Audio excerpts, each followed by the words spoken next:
Hello and welcome to the Munro Method Clancast. I am Jason Munro and this is episode 79. Now, I was just looking, it has been a couple of weeks since I last recorded an episode. 26th of April was the last one that I put out. A lot has happened since then, people. I had to take myself away to my in-laws' caravan for 4 days to work on a massive behind-the-scenes project. I've completely revamped the way that new members come to work with us inside Clan Munro. I did a little survey on the people on my mailing list, basically saying, look, you have been on my mailing list for a long time. You regularly open my emails, but we're not yet working together. Why not? And most people said price, right? Cost, price. And the thing is, we spend a lot of money on shit that we don't need. We waste a lot of money on things like things that give us short-term pleasure, alcohol, nights out, etc. And people generally, they don't see their health as an investment. Like they don't, not just that, but with the demographic that I work in, I work with a lot of people who are used to not spending a lot of money on their health. They pay £6 a week to Slimming World, for example. As far as they're concerned, that's how much that kind of thing should cost. And it is just because Slimming World's created that expectation. So I've changed the way that I do things. I took that feedback into account. I obviously can't decrease the cost of what I do because as far as I'm concerned, and the people I work with as well, who, when they do work with me, realize the value of what we do.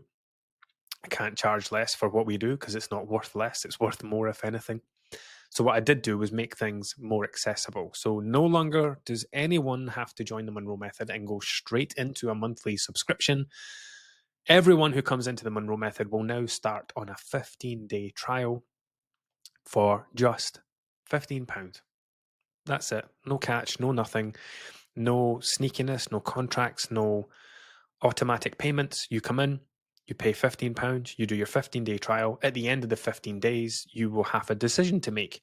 You will have to either intentionally sign up after that to keep things going or do nothing and let it come to an end. So this is the new way of doing things. So I'm going to be talking a lot more about that in my content and my emails, and hopefully, because the thing is, all these people who think, haven't joined because of the cost and whatever, now I've made it ridiculously accessible.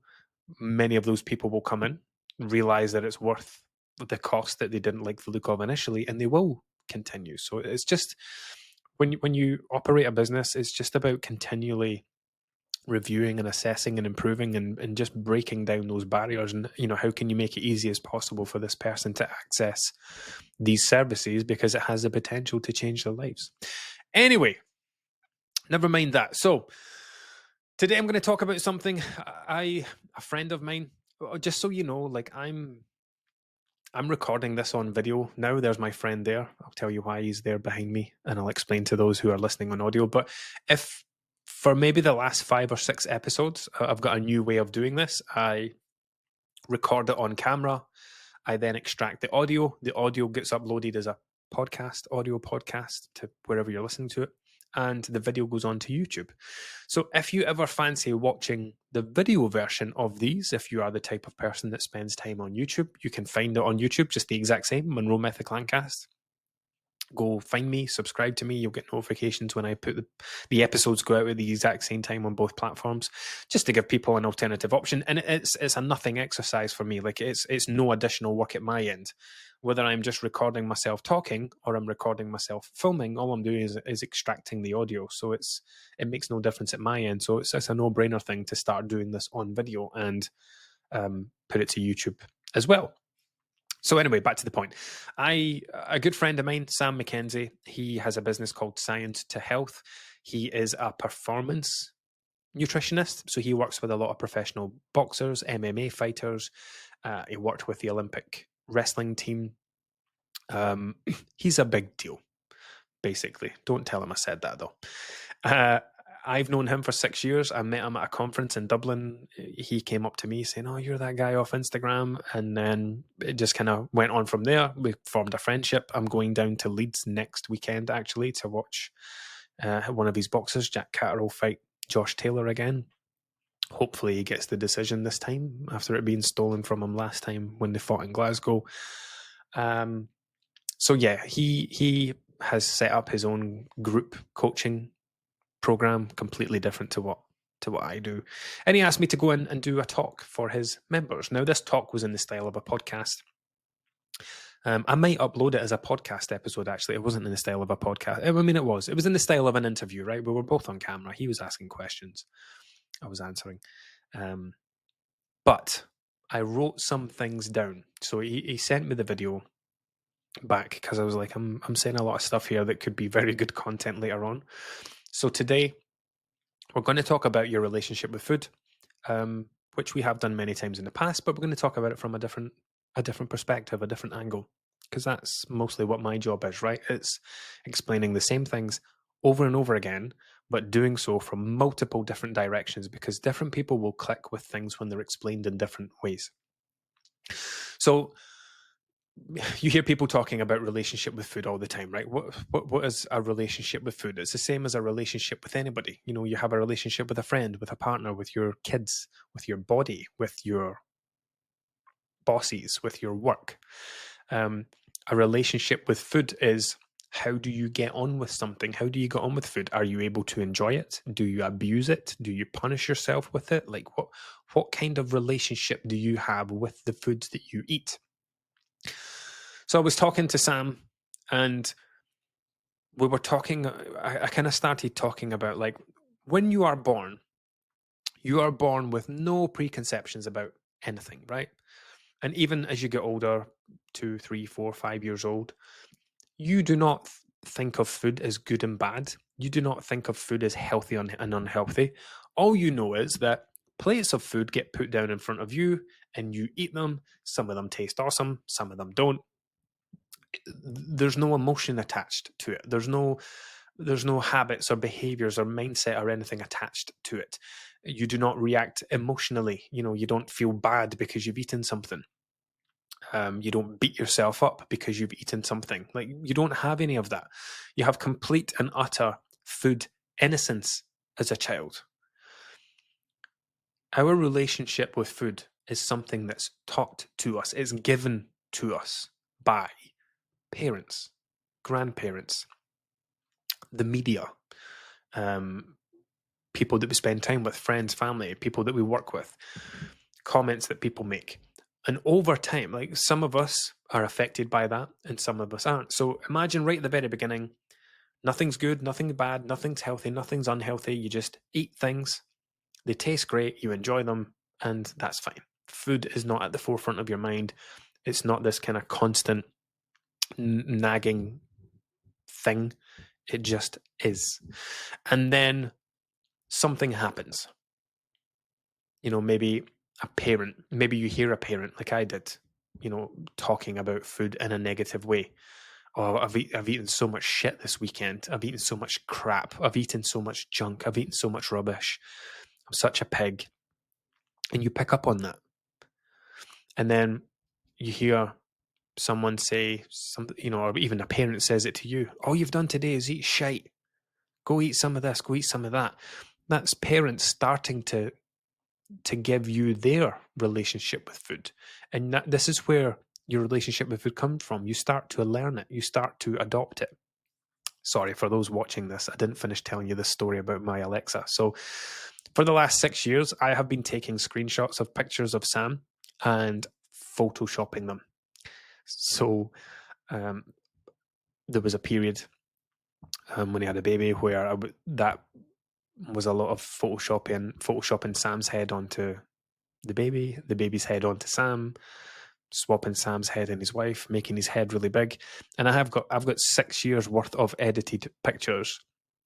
And when he asked me to do this talk, my plan was to print off a couple of my favorites and have them in frames somewhere behind me in my office. But I ran out of time, and then I was like, oh, I'm sure I could make some kind of slideshow on Alexa. So you can't see it because it's blurred, because it's off behind me. But there is a rotating slideshow of my kind of greatest hits of Sam's edited pictures. So that's what's going on here. There will be one that pops up that's just his face. I can't remember what he did, but he put something on his Instagram stories. I took a screenshot. And it keeps popping up. Anyway, back to the point. It was funny. I actually, when we did the talk, I was like, Alexa, screen off.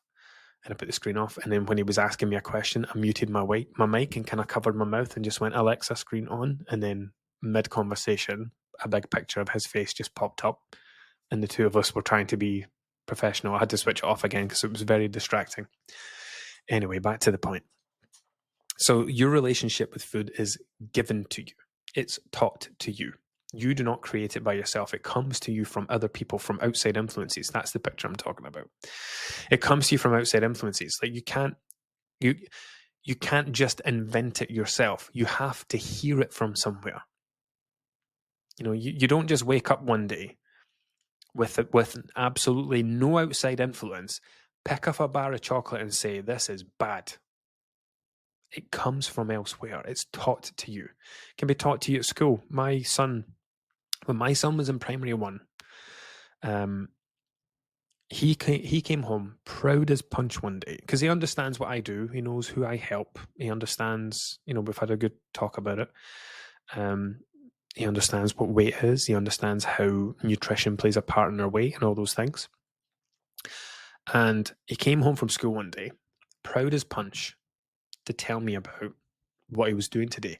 We were learning about healthy and unhealthy foods today.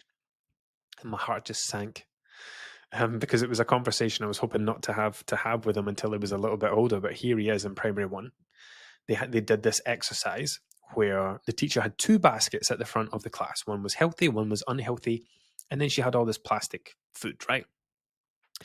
Pizza, burgers, fruit, vegetables, cake, biscuits, sweets, etc. Scattered all about the floor. And all the children had to pick these foods up off the floor and put them into the healthy and unhealthy baskets. So, she's like, what, bread? Where does bread go? And then you've got all these kids, primary one, 5, 6 years old. Unhealthy. Yep, that's correct. Bread is unhealthy. Like, that's fucking horrendous. Absolutely horrendous. And the thing is, to many of you listening to this, that might sound completely harmless. That might sound completely normal. Some of you will understand how damaging that is and how disordered that is. And if there's any fellow professionals listening to this, for whatever reason, that'll make your stomach churn. That is how terrible relationships with food are born. That is how disordered eating is born.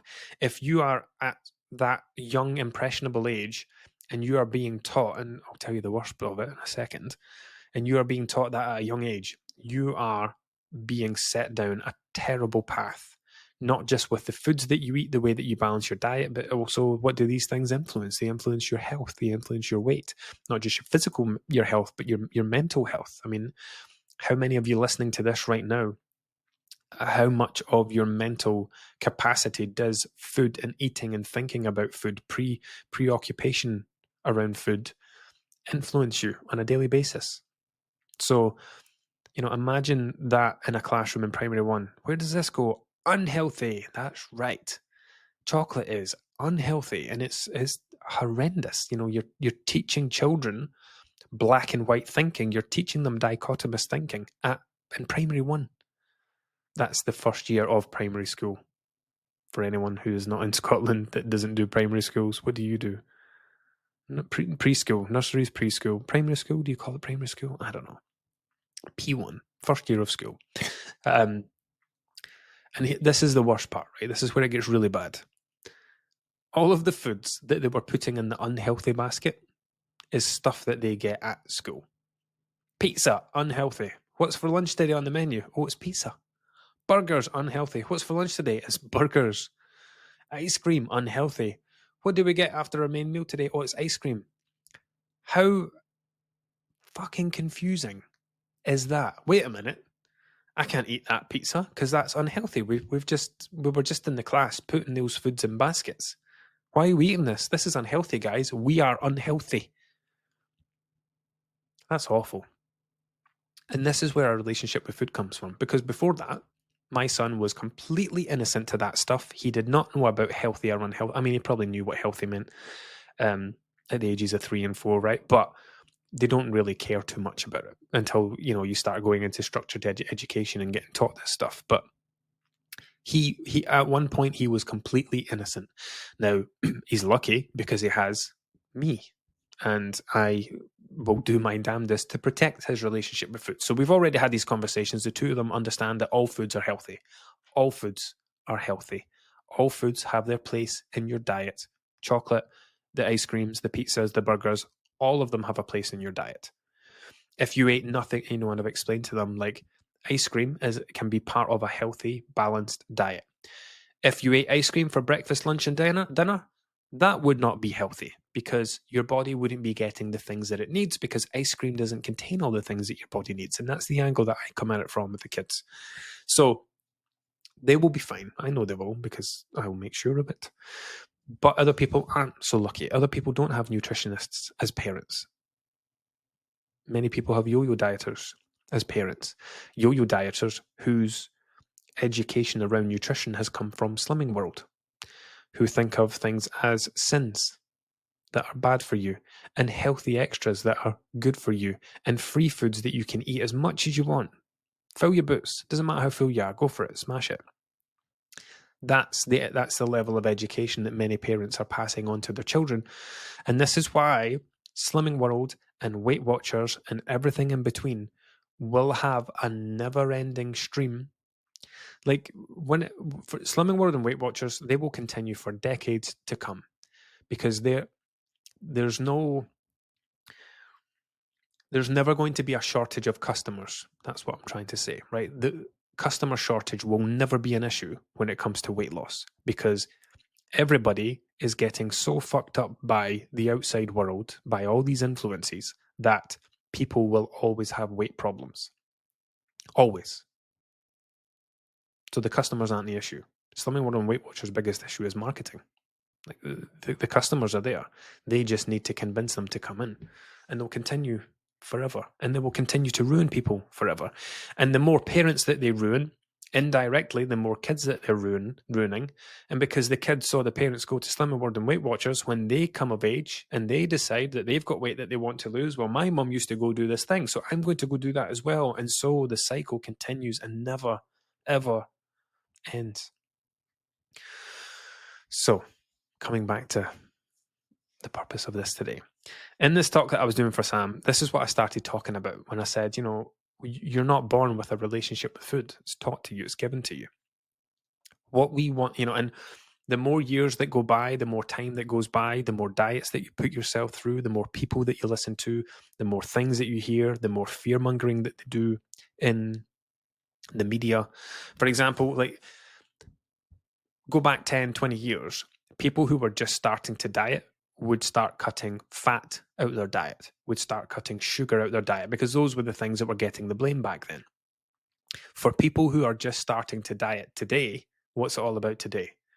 Processed foods, blood sugar, managing your blood sugar, avoiding blood spikes. That's what it's all about now. So it's like a generational thing where the decade that you got into weight loss, what was the dominant thing then? So when my mum first started dieting, it was all about fat. Everybody had to reduce the fat in their diet.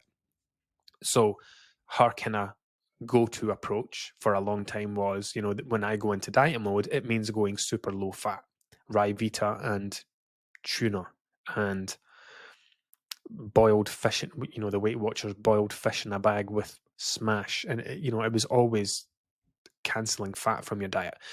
For people born a couple of generations later, it was all about sugar. So going on a diet for them meant cutting out sweets, chocolate, cakes, donuts, ice cream, etc. Cutting those things out of their diet. And like I say, today, 2020, since 2022, 2023, Zoe coming onto the scene, blood sugar being a big topic, that's what everybody's into right now. So for people who are starting to diet over the last couple of years, just getting into the weight loss world because they want to lose some weight, they're going to be still kind of related to sugar, but it's going to be all about avoiding spikes in insulin. And it's fucking, it really gets to me. And I had a conversation with a friend on Instagram last night saying, I'm so glad I follow people like you, because Without people like me and you in this world, like what would the general public be left with? They would be left with a bunch of fucking unqualified idiots walking around supermarkets telling you everything you eat is shit. Carnivores are walking around supermarkets showing you all the processed foods, telling you how shit they are. The organic crowd are walking through the supermarkets telling you, don't eat this. You don't want to have this one because this is full of this. Take the organic one because this has got this in it. And that's all it is now. Just arseholes walking around supermarkets shaming you. Food shaming. Take Eddie Abu, for example. He is a qualified psychiatric nurse who just decided he was going to start walking around supermarkets giving nutrition advice. Like imagine me in 2019, just qualified as a nutritionist, and I decide to start giving fucking mortgage advice, financial advice. Hey guys, I'm a qualified nutritionist, and here's why you're in debt. It's fucking stupid. However, people make these links between medical backgrounds and health and nutrition. Oh, he's got a nursing degree. He must know nursing degree, medical. Oh, he must know stuff about the human body, so he must know stuff about diet. And for some reason, when it comes to diet and exercise, people think it's all the same thing. People think personal trainers are qualified to give nutrition advice. They're not. People come to me, a nutritionist, and ask for training programs. I'm not a personal trainer. It's just the assumptions that people make. And that Eddie Abu, in his Instagram bio, like he actually puts it in his Instagram bio as if it's some kind of justification for what he does, when all he's doing is walking around supermarkets telling you that everything you eat is shit. The food that you're giving to your kids is shit. You should feel terrible about what you're doing. He is food shaming, and then starts up a membership group at £25 a month, fills it with thousands of members. He's making hundreds of thousands of pounds a month. To what? To food shame people. He's got a cult following of people. Do you know how it works? People wait for these people to come along. Like there are extremist groups everywhere, right? There are people who are very extreme against fat, very extreme against sugar, very extreme in favor of the keto diet, very extreme in favor of veganism, right? There are extremist groups for everything. And all it takes is for one of these kind of pro whatever it is, whatever these group of people is into, to rise through the ranks, to come out and do the extreme videos, do the shouting, do the swearing, do the stuff like walking around the supermarkets and using the catchphrases. And what happens is all these people who have held on to these beliefs, whether they're right or wrong, and they've never let go of them, they want to believe this thing. It does not matter what anyone else says. I'm right. Sugar is the devil. Sugar is poison. Sugar is fucking awful for you. Nobody should eat it. And they won't change their stance on it, regardless of how much evidence they're presented with. They're just waiting for that one voice to come through. And as far as they're concerned, agree with them. And they go, that's the one for me. I am going to hitch myself onto that wagon. That is the man for me. I'm going to follow him. I'm going to join his cult. And that's what it is. Here is someone who reflects my extremist views, who has now become famous, and now I can get involved with him. And it feels like you're part of something. I've managed to find a bunch of like-minded... I mean, it's like people who think the earth is flat earthers.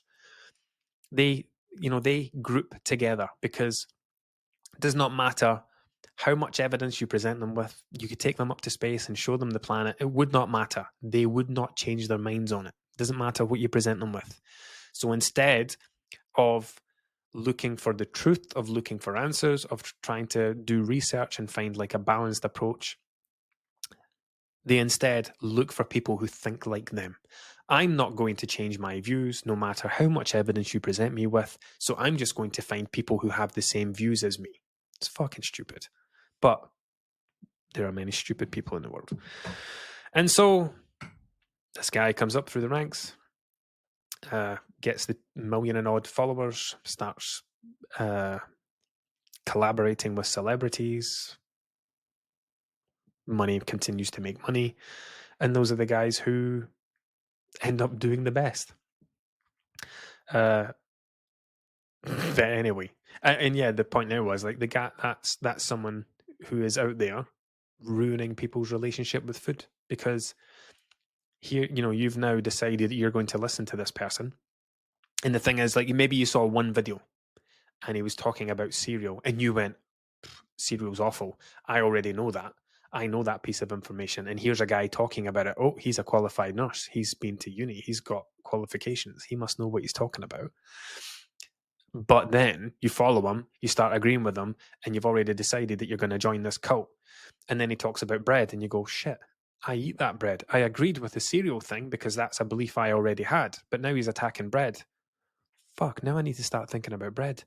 Maybe that bread I'm eating is poison. Where should I get my bread from? The baker's. Cool. I'll start going to the baker's. Shit, now he's talking about something else. Biscuits, crisps, whatever. And slowly but surely, because you've hitched yourself onto that wagon, you are now allowing your relationship with food to be completely destroyed. You're allowing yourself to be food shamed. God, I feel terrible. I've been buying that all this time, and this guy said it's awful. Christ, what an idiot I am. There's such a dark side to nutrition. There's such a dark side to dieting. And thankfully, like, people don't get to see it. They see it from the front end. Like, they don't see, all you see is a guy on social media saying, this is shit. Come on, guys. This isn't food. This is shit. That's all you see. What you don't see is the damage being done behind the scenes. What you don't see is the thoughts going on behind people's eyes. I do, because in 6 months' time, I'm going to have a stream of people coming into the Munro Method who have been a part of his group, who now have disordered eating, who don't know how to eat, who are terrified to eat processed foods because they think they're terrible, who can't afford to continue eating all this organic stuff that they were told to eat. Pisses me off, basically. Anyway, back to the relationship with food stuff. So, in fact, we'll wrap this one up because we're almost at 30 minutes. When it comes to improving your relationship with food, the pathway to doing that is to unwind, right? It's to rewind. So, like I said, when you were born, you've got no preconceptions around what's good, what's bad, what's healthy, what's unhealthy. It's taught to you. Then you do About It Slimming World, and you're taught that you can't eat bread twice in one day. You can't have oats and bread twice in the one day. You can't have avocado because it's 15 cents and whatever other nonsense you pick up. And then you go to Weight Watchers and you switch over to points. And then that opens a whole new host of things. You can't have that because that's too many points. You can't have that. And then you go and you try keto and you remove all the carbs from your diet because you're told that carbs are the devil. You don't need them. They're bad for your body. And, let's say you do that over a 5-year period. After that 5-year period, what are you left with? A completely disordered view around food. You've got sins in your head, free foods, healthy extras, points, carbs are the devil. You've messed yourself up from the approaches that you've tried to follow. And now you're 5 years away from where you once were. Like, your relationship with food wasn't great before, but now it's fucked. So how do you get back to that? It's just about unwinding it. When people come to work with me, like even in this first 15-day period, we're going to do a lot of the important work in the first 15 days through a 15-day trial.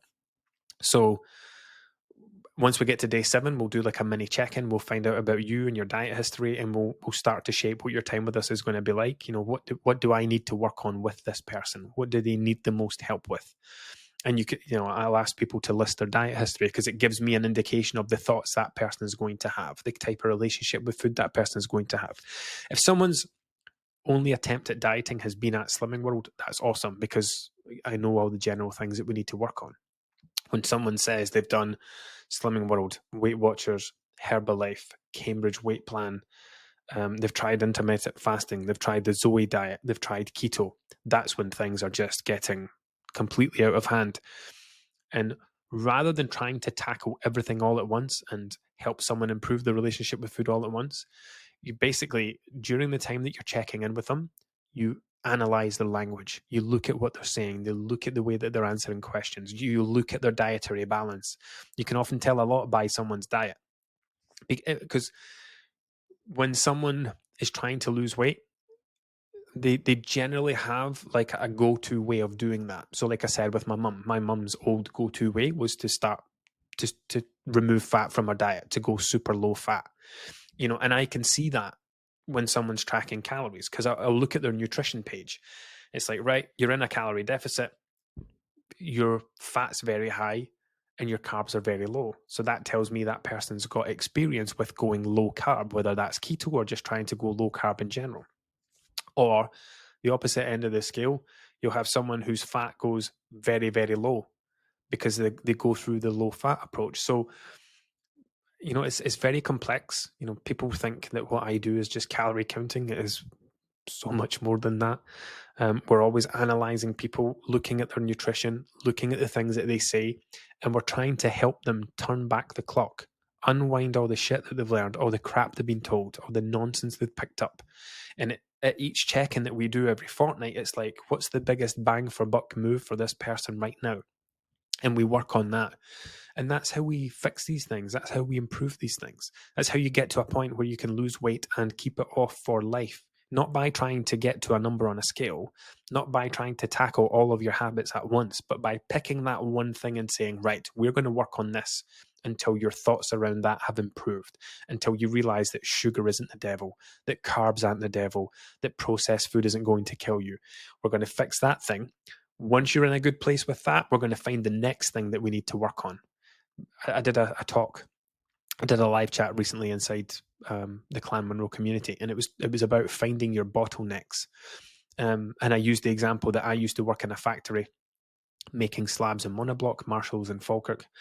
And one of the reasons I was good at my job was because I've got a good problem-solving skills, good problem-solving mind, where this machine, there was a way that you could get this machine to go as fast as possible. Right? Once you got to the point where the table turning was the choke point, the bottleneck, you were making it go as fast as possible. Once the whole machine was waiting on the table, that was it. It was running as fast as it possibly could, because the only thing to do next would be for them to put a bigger motor on the table to make the table go faster. If the table was waiting on the rest of the process, then you had to go back and say, well, what's the bottleneck? And in there, it was like, okay, is the cement coming out quick enough? Is the cement being filled into that bucket quick enough? Is that bucket door opening and closing fast enough?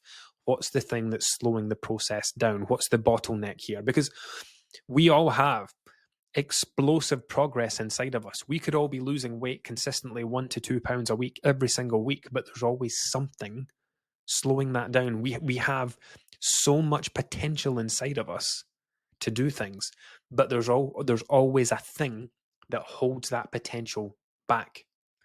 And then it's a case of, right, well, what's the bottleneck here? What's the thing that we need to change to unleash some of that potential? I'll give you a great example. If you're looking at me on camera, you'll see here, this black thing here, that's a technology safe. I can switch that on, pop the door open, put my phone in there and set a 6-hour timer and lock my phone away.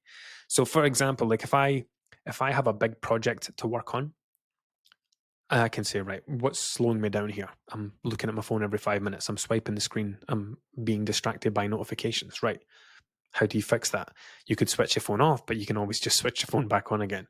So I make it easy. I put it in here for 6 hours, gone. If I'm going to have a really big working day, I'll drop the kids off at school at 9, I'll come home and I'll put it straight in there until 3 o'clock.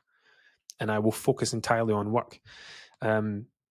If I get into the habit of checking emails regularly or checking a particular page regularly, I've got a software on my computer that I can use to lock these things down so that I don't do it if it's necessary. Not all the time, but things will come and go. Phone screen time might be an issue one week, it might not be an issue the next week. But it's about knowing what the bottlenecks are and then putting things in place to overcome them. And it's the same when it comes to weight loss, to dieting, to managing your weight, to weight maintenance in the future. What is the bottleneck? What's the thing that's holding me back? For a lot of people, it's alcohol.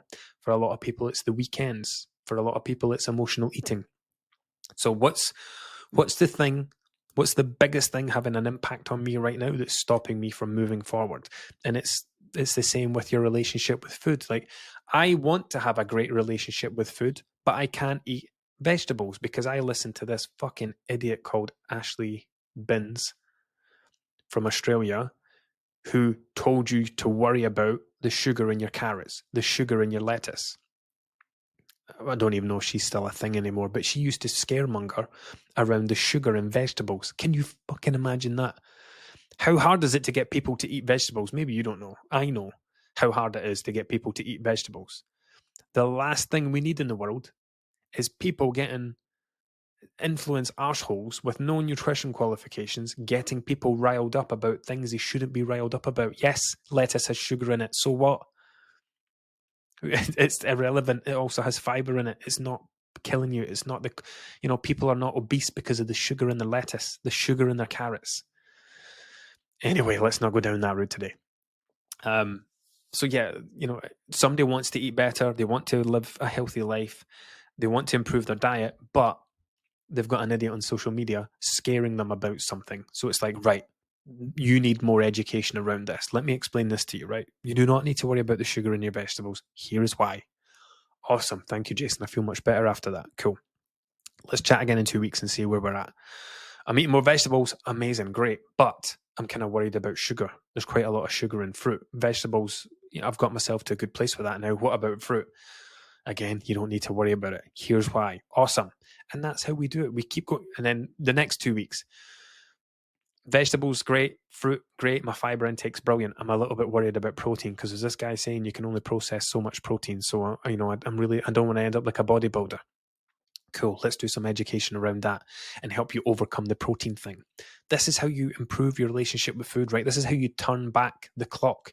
You unwind these things, you rewind them, you go backwards, and you fix each piece of disordered shite that you've picked up from idiots. Not all idiots, but many idiots throughout the years. Some of them are well-meaning idiots who think they're doing something helpful when they're really not. So yeah, hopefully that's helped come at the relationship with food thing from just one more angle. But we should all be aiming to get back to that food neutral point, right? Food neutrality is the goal. The ability to look at food and see it for what it is, food. Doesn't matter if it's chocolate, doesn't matter if it's an apple. It is all food that has a place in our diet, in our health, physical and mental health. Like, think about it this way. If you absolutely love chocolate, would it be healthy or unhealthy for you to never have chocolate ever again? Think about that, right? You absolutely love chocolate. So it's your favorite food in the whole world. Would it be healthy to deprive yourself of your favorite food in the whole world? Absolutely not.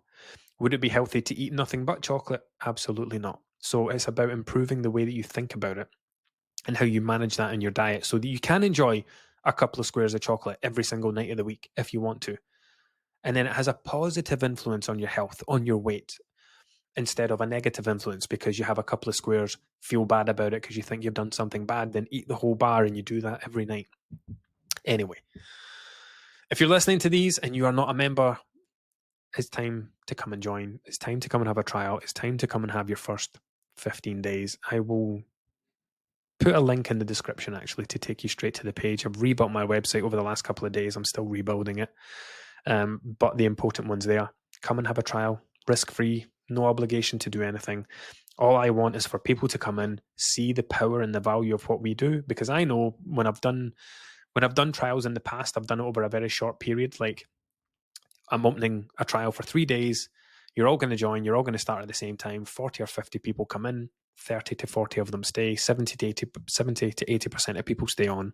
So I know that if 10 of you come and join, 2 of you it won't be for you, or 2 or 3 of you won't stay, 7 or 8 of you will, because you'll realize the value of it once you've been a part of it. So hopefully I'll see you on the inside. If not, I will see you next week for another episode. Until next time.